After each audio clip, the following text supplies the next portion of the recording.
ሰላም ጤና ይስጥልኝ። ከሐረሪ ክልል ቴሌቪዥን የዕለቱን ዜናዎች ይዘን ቀርበናል። ከዜናዎቹ ጋር ምስጋናው ኃይሉ ነኝ። በቅድሚያም ክልላዊ ዜናዎች። ተመራቂዎች በዩኒቨርሲቲ ቆይታቸው የቀሰማችሁትን በተግባር በማሳየት እሴት በመጨመር ማህበረሰቡን ማገልገል አለባችሁ ሲሉ የሐረሪ ክልል ርዕሰ መስተዳድር አቶ ኦርዲን በድሪ ገለጹ። የሐረማያ ዩኒቨርሲቲ ጤናና ሕክምና ሳይንስ ኮሌጅ በጤና ትምህርት ዘርፍ ለ30ኛ ዙር ያሰለጠናቸውን ከ600 በላይ ተማሪዎችን በዛሬው ዕለት አስመርቋል። ሲሳይ ዘሪሁን የመማር ማስተማሩን የዓመታት ፈታኝ ውጣ ውረድ በድል ተሻግራችሁ ለዛሬ ወድካማችሁን ፍሬ የምታጣጥሙበት የክብር ቀን ለበቃችሁ ውድ ተመራቂዎች በአጠቃላይ እንኳን ደስ አላችሁ። ሁላችንም እንኳን ደስ አለን ለማለት እወዳለሁ።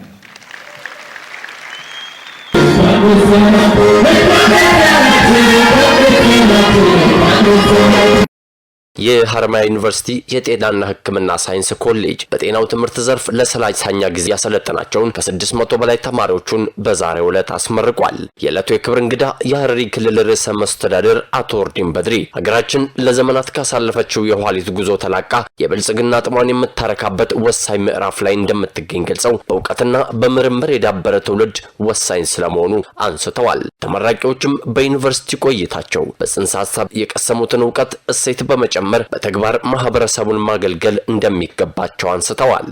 ሀገራችን ኢትዮጵያ ለዘመናት ከተሸከመችው የድህነት ቀንበር ተላቃ የብልጽግና ጥማቷን ለማርካት ሌት ተቀን በምትተጋበት ወሳኝ የታሪክ ምዕራፍ ላይ እንገኛለን።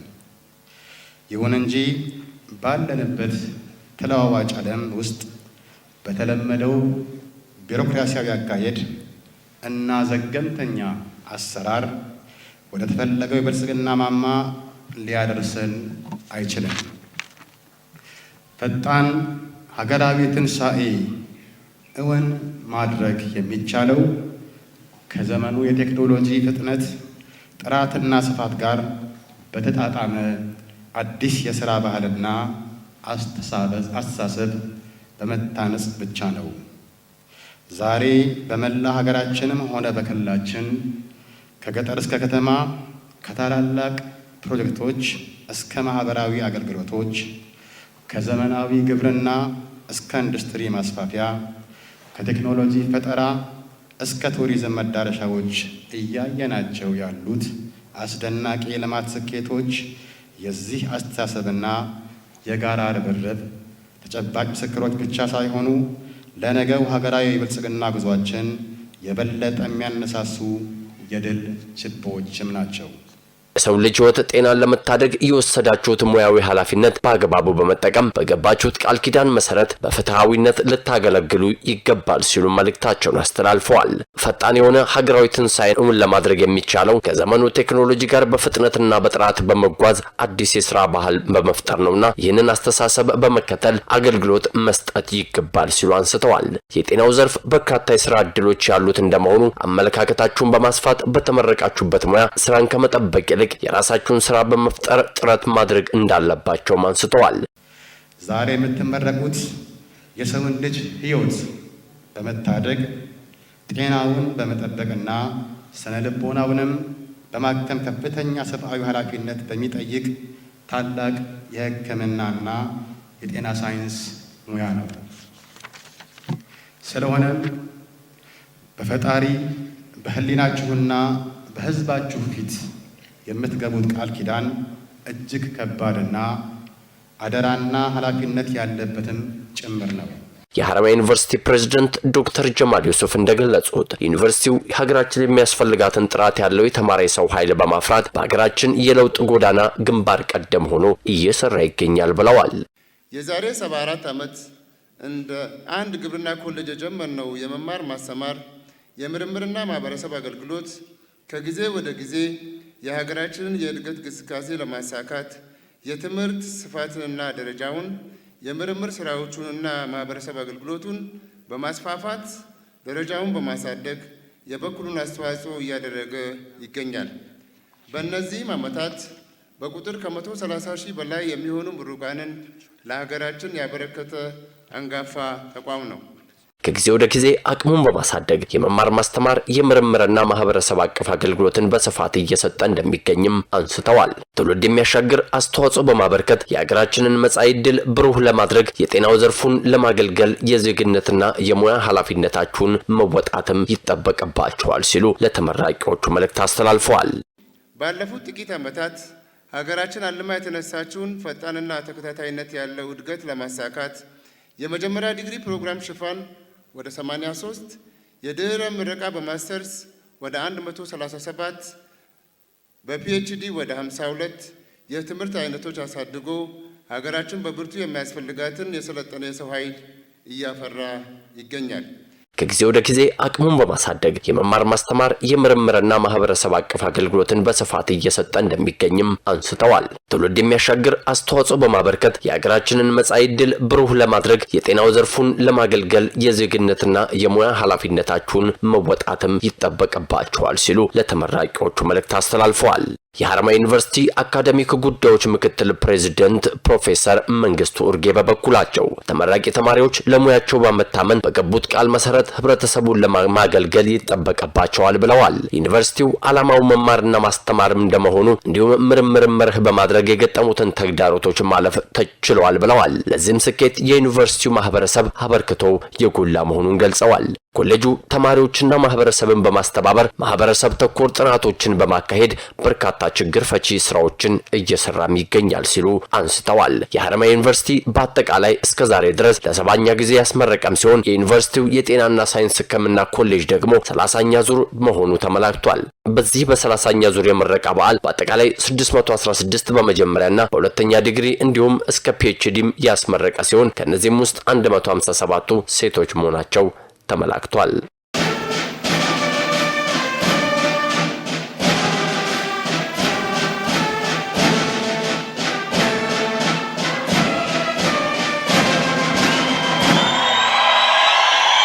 የአቦከር ሁለተኛ ደረጃ ትምህርት ቤት ተማሪዎች ለሀገር አቀፍ የ12ኛ ክፍል ፈተናም የላቀ ውጤት ለማስመዝገብ በከፍተኛ ተነሳሽነት ላይ መሆናቸውን ገልጸዋል።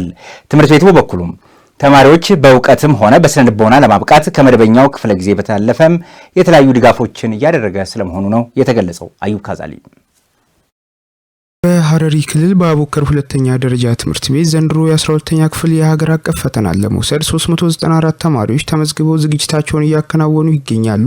ተማሪዎቹ እንደሚሉት ባለፉት ጥቂት ዓመታት በሐረሪ ክልል የታየውን አመርቂ የፈተና ውጤት በላቀ ደረጃ ለማስቀጠል በትጋት እያጠኑ እንደሚገኙ አስታውቀዋል። ከተማሪዎቹ መካከል አማር መሐመድ እንደሚለው ትምህርት ቤቱ የፈጠረላቸውን እድል በመጠቀም ውጤታማ ለመሆን ሌት ተቀን እየተጋ መሆኑን ይናገራል። ያው በትምህርት ቤቱ እስከዛሬ እንደውም አላየው ማለት ይችላል፣ ግን በዘንድሮ ላይ በጣም ዝግጅት ላይ ነው። ተማሪ ራሱ የሆነ የሚወድቅ ራሱ አይመስለኝም። ማለት በጣም ቲቶር አሰጣጡ አሪፍ ነው። ይሄ ኖርማል ክላስ ሆኖ ራሱ ኖርማል መጨረሻ አካባቢ ላይ ኩዌሽን እንሰራለን። ብዙ አይነት ኩዌሽኖች እንሰራለን። የኢንትራንስ ኩዌሽኖች እንሰራለን። በጣም አሪፍ ዝግጅት ላይ ነው ያለነው እስካሁን ድረስ ባለነው ጊዜ ላይ ማለት ነው። ያው ወደፊት ኢንትራንስ ሲመጣ ጥሩ ውጤት እናመጣለን ብዬ አስባለሁ። ለላቦራቶሪ እንገባለን። ላይብራሪም የተሟላ ነው። ላይብራሪ አዳዲስ መጽሐፉ የ2018 ገብቶልናል እና እሱንም እያጠናን ምን እያለን በጣም ተማሪዎቹ ራሱ የዘንድሮ ተማሪዎች አስተማሪዎቹ ርዕሰ መምህራን ራሱ እየገቡ ሞቲቬት ያደርጋሉ። ተማሪዎች እንዲነቃቁ እንዳይዳከሙ እንዳይሉ እንዳይዘናጉ ትምህርታቸውን እንዲነቃቁ ያደርጓቸዋል። ሌላኛዋ ተማሪ ሜሩን መሳይ በበኩሏ በትምህርት ቤቱ በኩል የሚደረግላቸው የቅርብ ክትትልና ድጋፍ ለፈተናው በልበ ሙሉነት እንዲዘጋጁ ትልቅ አቅም እንደሆነላቸው ተናግራለች። ሀሽ ነው። ያው ቅዳሜ ክላስ አለን። ማክሰኞና ሐሙስን በተጨማሪ ቱቶሪያል ይሰጠናል።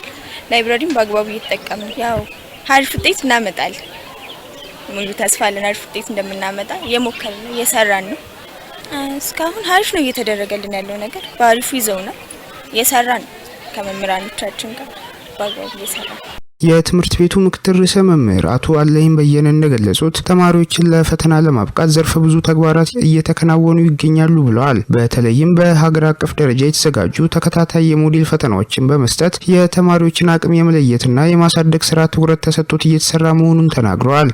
እንግዲህ ትምህርት ቤቱ ወደ 394 ተማሪዎች ዘንድሮ ለሀገር አቀፍ ብሔራዊ ፈተና ያስፈትናል። እነሱን ለማብቃት የዝግጅት ስራ በከፍተኛ ሁኔታ እየተሰራ ነው። ተማሪዎቻችንም መምህራኖቻችንንም ወላጆችንም እና የትምህርት ቤቱ አስተዳደርም አንድ ላይ ኮላቦሬት አድርጎ ሁላችንም በቅንጅት ነው የምንሰራው። በተለይ ለተማሪዎች ውጤታማ መሆን የወላጆች ሚና ከፍተኛ ስለሆነ ከወላጆች ጋር በተደጋጋሚ በየወሩ ስብሰባ እናደርጋለን ከሁሉም የ12ኛ ክፍል ወላጆች ጋር ማለት ነው። በዛ ላይ በመማር ማስተማሩ ሂደት ያጋጠሙን ችግሮችን በወላጆች በኩል መደረግ ያለበትን ሚና ለይተን ለነሱ እናሳውቃቸዋለን። ከተማሪዎቻችን ጋር በየጊዜው እንዳስተዳደር በየ15 ቀኑ በየሳምንቱ መደበኛ የሆነ ኮሙኒኬሽን እናደርጋለን። ከመምህራኖቻችን ጋርም እንደዛው። ምክትል ርዕሰ መምህሩ አክሎም ተማሪዎች ከቀለም ትምህርቱ ባሻገር በስነ ልቦና ረገድም ጠንካራ እንዲሆኑ እየተሰራ መሆኑን ጠቁመዋል። መምህራንም ከመደበኛው ክፍለ ጊዜ በተጨማሪ ሰዓታትን በመመደብ ተማሪዎችን በቋሚነት እየደገፉ እንደሚገኙ አብራርተዋል። ከዚሁ ጋር ተያይዞ ለዘንድሮ ፈተና በቅድመ ሁኔታነት የተቀመጠውን የዲጂታል መታወቂያ ወይም ፋይዳ ምዝገባ ሁሉም ተማሪዎች ማጠናቀቃቸውና የፋይዳ ቁጥራቸውን ማረጋገጣቸውንም ገልጸዋል። ፈተናው እንግዲህ መንግስት ያው በያዘለት ፕሮግራም መሰረት ይሰጣል። ፈተናው እስከሚደርስ ድረስ ትምህርት ቤቱ መምህራን የትምህርት ቤቱ አስተዳደር ከመምህራን ጋር በመነጋገር ያለፉትን 3 አመት ጥያቄዎች ከ9ኛ እስከ 12ኛ ክፍል የሚሸፍኑ ፖርሽኖችን ጥያቄዎችን በሞጁል ተዘጋጅቶላቸው እንዴት ነው አዘገጃጀቱ 9ኛ ክፍል ላይ ለ3 አመት ላይ የወጡ ዩኒት ላይ የወጡ አንድ ላይ ዩኒቱ የወጡ አንድ ላይ እየተደረጉ እስከ 12ኛ ክፍል ያሉ ጥያቄዎች ተዘጋጅተው ሞጁል ተዘጋጅቶ በዛ መሰረት ጥያቄዎችን መስራት ጀምረናል። እግዚአብሔር ካለ እንግዲህ ልጆቹ ጥሩ ዝግጅት እያደረጉ ነው። እኛም ውጤት እንጠብቃለን፣ የተሻለ ውጤት እንጠብቃለን። ናሽናል አይዲ 12ኛ ክፍል ተማሪዎች 100% ሁሉም አውጥተዋል። 100% ሁሉም አውጥተዋል። 2 ተማሪዎች ኮድ ሪጀክትድ የሚልባቸው ተማሪዎች የዘገዩ ነበሩ። እነሱም ትላንትና መጥቶላቸዋል። ፎርም መሙላት ያለባቸው ተማሪዎች በሙሉ ሞልተዋል። ለተማሪዎች ውጤት መሻሻልና ለስነ ምግባር መታነጽ የወላጆች ሚና ወሳኝ መሆኑን ያነሱት አቶ አለኝ ትምህርት ቤቱ ከወላጆች ጋር በየወሩ ቋሚ የውይይት መድረክ እንዳለው ገልጸው ወላጆችን በቤታቸው የልጆቻቸውን የጥናት ጊዜና ሁኔታ በቅርበት እንዲከታተሉ ጥሪ አቅርበዋል። እንግዲህ ሀረር ውስጥ ካሉ አንጋፋ ትምህርት ቤቶች መካከል በተለይ ከመጀመሪያ ላይ ፕሪፓራቶሪ የነበረ ትምህርት ቤት ነው። ይሄ ከሁለተኛ ደረጃ ትምህርት ቤቶች መካከል ከሀረር ሁለተኛ ደረጃ ትምህርት ቤት ቀጥሎ የሚጠቀሰው ይሄ የአቦከር ሁለተኛ ደረጃ ትምህርት ቤት ነው። አንጋፋ ትምህርት ቤት ነው። መምህራን በጣም አንጋፋና ብዙ አመት የስራ ልምድ ያላቸው ብዙ መምህራኖች አሉ። የመማር ማስተማሩ ሂደት እንግዲህ ሰላማዊ የተረጋጋና ለተማሪዎቻችን እጅግ በጣም ምቹ ነው። በዚህ መሰረት እንግዲህ ትምህርት ቤቱ ያው በተለይ በ12ኛ ክፍል አገር አቀፍ ፈተናዎች በባለፉት አመታት የባለፈው አመት ሳይሆን የዛኛው አመት እንደ ክልል አንደኛ የነበረ ትምህርት ቤት ነው። ከመንግስት ትምህርት ቤቶች በአገር አቀፍ ደረጃም ተሸላሚ ነበረ። ባለፈው አመትም ከጁኒየር ቀጥሎ ሁለተኛ ነው፣ ብዙ በማሳለፍ ማለት ነውና በውጤት ደረጃም ጥሩ የሚባል ትምህርት ቤት ነው። አቦከር ሁለተኛ ደረጃ ትምህርት ቤት በክልሉ ካሉ አንጋፋ የትምህርት ተቋማት አንዱ እንደመሆኑ ዘንድሮ ያለው ምቹና ሰላማዊ የመማር ማስተማር ድባብ ካለፉት አመታት በላቀ ሁኔታ በውጤት የታጀበ አመት እንደሚሆን ያላቸውንም እምነት ገልጸዋል።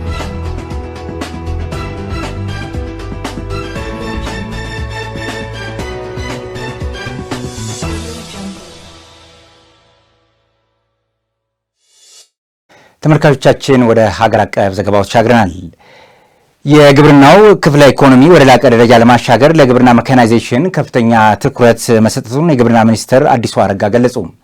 በሌላ ዜና ደግሞ የጤና ሚኒስቴር ከተጠሪ ተቋማት ጋር በመተባበር በጋሞ ዞን በመሬት መንሸራተት ለተጎዱ ወገኖችም 36 ሚሊዮን ብር የሚገመት የሕክምና ቁሳቁስ ድጋፍ አደረገ። የሚሉት በአገር አቀፍ ጉዳዮቻችን የያዝናቸው ናቸው።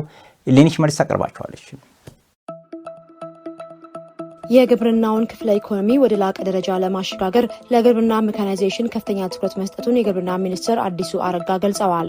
ከ2.3 ቢሊዮን ብር በላይ ወጪ የተደረገባቸው የግብርና መሳሪያዎች ዛሬ ለክልሎች ተሰራጭተዋል። የግብርና ሚኒስትር አዲሱ ረጋሳ በግብርና ሚኒስቴር የሜካናይዜሽን ልህቀት ማዕከል ተገኝተው መሳሪያዎቹን ለክልል የግብርና ኃላፊዎች አስረክበዋል። ሚኒስቴሩ በርክክብ ስነ ስርዓት ወቅት አርሶና አርብቶ አደሮችን የግብርና ሜካናይዜሽን ማስታጠቅ የመደመር መንግስት የቅድሚያ የሚሰጠው ተግባር ነው ብለዋል። ባለፉት የለውጥ ዓመታት በስርዓተ ምግብና በምግብ ሉዓላዊነት ላይ ከፍተኛ እምርታዊ ለውጥ መምጣቱን አውስተዋል። ዛሬ የተሰራጩት የግብርና ሜካናይዜሽን መሳሪያዎች አርሶ አደሩን ወደ ዘመናዊ የግብርና ስርዓት የሚያሸጋግሩ መሆናቸውን ተናግረዋል።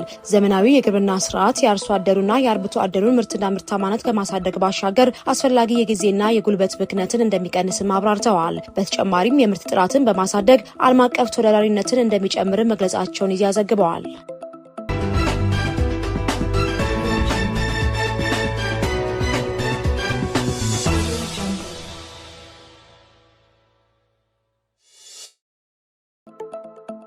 ጤና ሚኒስቴር ከተጠሪ ተቋማት ጋር በመተባበር በጋሞ ዞን በመሬት መንሸራተት አደጋ ለተጎዱ ዜጎች 36 ሚሊዮን ብር የሚገመት የሕክምና ቁሳቁስ ድጋፍ አድርገዋል። ድጋፉን የጤና ሚኒስትር ዶክተር መቅደስ ዳባ ለጋሞ ዞን ዋና አስተዳዳሪ ደምስ አድማሱ አስረክበዋል። ሚኒስትሯ በዚህ ወቅት አደጋው መከሰቱን ተከትሎ የሕክምና ቡድን አባላትን ወደ ስፍራው በመላክ የሕክምና አገልግሎት እንዲሰጡ መደረጉን ተናግረዋል። ዶክተር ደምስ አድማሱ በበኩላቸው የጤና ሚኒስቴር አደጋው ከተከሰተ ጊዜ ጀምሮ ላደረገው የተቀናጀ ድጋፍ ማመስገናቸውን የክልሉ ኮሚኒኬሽን ለፋና ዲጂታል ገልጸዋል።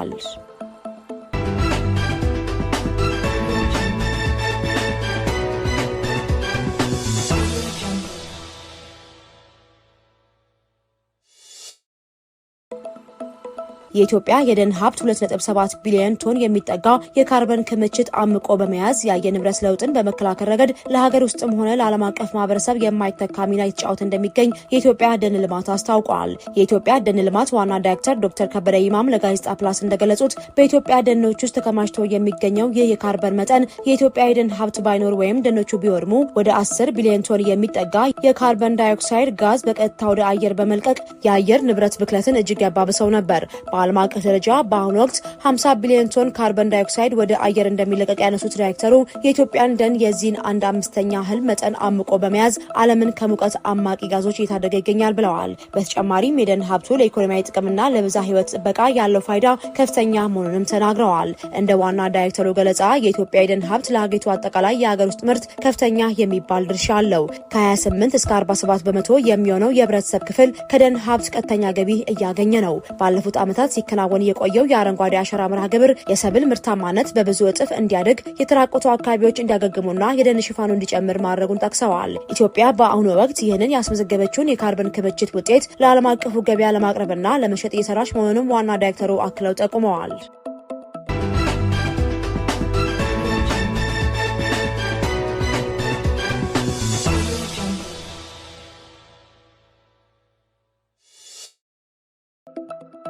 በአማራ ክልል የተለያዩ የውሃ አማራጮችን በመጠቀምና የመስኖ ልማትን በማስፋፋት ከዝናብ ጥገኝነት የተላቀቀ ግብርናን ለማረጋገጥ በትኩረት እየተሰራ መሆኑን የክልሉ ግብርና ቢሮ አስታውቋል። በዘንድሮ የበጋ መስኖ ከተያዘው እቅድ ውስጥ 481 ሺህ ሄክታር መሬት በተለያዩ አትክልትና ፍራፍሬ ሰብሎች እየለማ መሆኑን ተገልጸዋል። የቢሮ ኃላፊ አቶ ደረጀ ማንደፍሮ ለኢትዮጵያ ፕሬስ ድርጅት እንደገለጹት በክልሉ በበጋ መስኖ ልማት 502 ሺህ ሄክታር መሬት ለማልማት ታቅዶ እስካሁን 481 ሺህ ሄክታር መሬት ማልማት ተችሏል። በዚህ ሰፊ የመስኖ ልማት ውስጥ ከ1.6 ሚሊዮን በላይ አርሶ አደሮች በንቃት በመሳተፍ ላይ እንደሚገኙም ኃላፊው አብራርተዋል። አቶ ደረጃ አክለውም በዘንድሮ የመስኖ ልማት ስራ ከ51 ሚሊዮን ኩንታል በላይ ምርት ለመሰብሰብ ታቅዶ የተሰራ መሆኑን ጠቁመዋል። እስካሁን ባለው ሂደትም 6 ሚሊዮን 881 ሺህ ኩንታል ምርት መሰብሰብ መቻሉን አረጋግጠዋል። ይህም የክልሉን አርሶ አደር የምግብ ዋስትና ከማረጋገጥ ባሻገር ለገበያ የሚቀርብ ምርትን በማሳደግ የኢኮኖሚ አቅምን ለመገንባት ትልቅ አስተዋጽኦ እያበረከተ ይገኛል።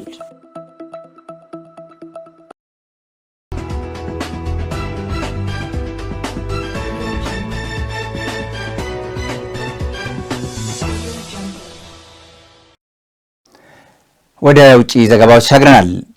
በመካከለኛው ምስራቅ የተከሰተው ጦርነት እስካሁን መቋጫ ሳያገኝ ቀርቷል። ሁለቱም አካላት የተለያዩ አጸፋዊ እርምጃዎችንም እየወሰዱ ይገኛሉ።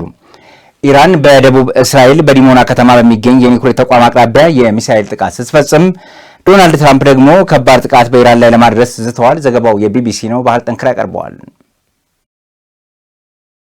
ዓለም አቀፍ አቶሚክ ኤነርጂ ኤጀንሲ IEA በዲሞና ከተማ 13 ኪሎ ሜትር ርቀት ላይ በሚገኘው የኒውክሌር ምርምር ተቋም ላይ የደረሰ ጉዳት ስለመኖሩ መረጃ እንደሌለው ገልጿል።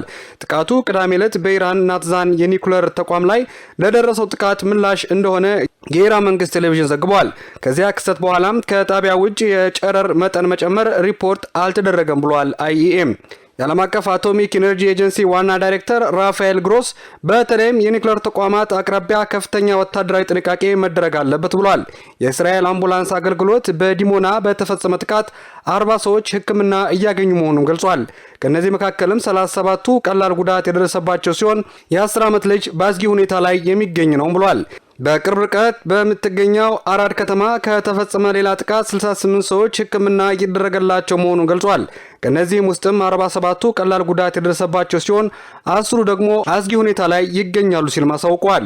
ይህ በጣም ከባድ ሁኔታ ነው ሲል የአስቸኳይ ሕክምና ባለሙያው ያኪር ታልካን በአራድን ለተፈጸመው ጥቃትም ገልጿል። ብዙዎች ቆስሏል፣ የተለየ ጉዳት የደረሰባቸውም አሉ ብሏል። የእስራኤል ባለስልጣናት ሚሳኤሎቹ በአየር መከላከያ ስርዓቶች እንዴት ሊያመልጡ እንደቻሉም እየመረመሩ ይገኛሉ። በኢራን የሚሳኤል ጥቃት ምክንያት በዲሞናና በአራድ ከተሞች የተጎዱ ሰዎች ቁጥርም ከ160 በላይ መድረሱን የእስራኤል የአደጋ ጊዜ ባለስልጣናት ተናግረዋል። ዶናልድ ትራምፕ በበኩላቸው ደግሞ ኢራን የሆርሙዝ የባህር ወሽመጥ እንድትከፍት የ48 ሰዓት ጊዜ ገደብ አስቀምጠዋል። የአሜሪካ ፕሬዝዳንት ኢራን በ48 ሰዓት ውስጥ የሆርሙዝን የባህር ወሽመጥ ዳግም ክፍት የማታደርግ ከሆነ አገራቸው የኢራን የኃይል ማመንጫ እንደምታወድም አስጠንቅቀዋል። ተመልካቾቻችን ከሐረሪ ክልል ቴሌቪዥን ለዕለቱ የነበሩን ዜናዎች የተከታተላችሁትን ይመስል ነበር። ዜናዎቹ ወደ እናንተ በማድረስ በኩል ምስጋናው ኃይሉ አብራችሁ ቆይታ አድርጌያለሁ። ከቀሪዎቹ ሐረሪ ቴሌቪዥን ፕሮግራሞች ጋር ሰናይ ጊዜን እየተመኘው የኔም በዚያ በቃው። ጤና ይስጥልኝ።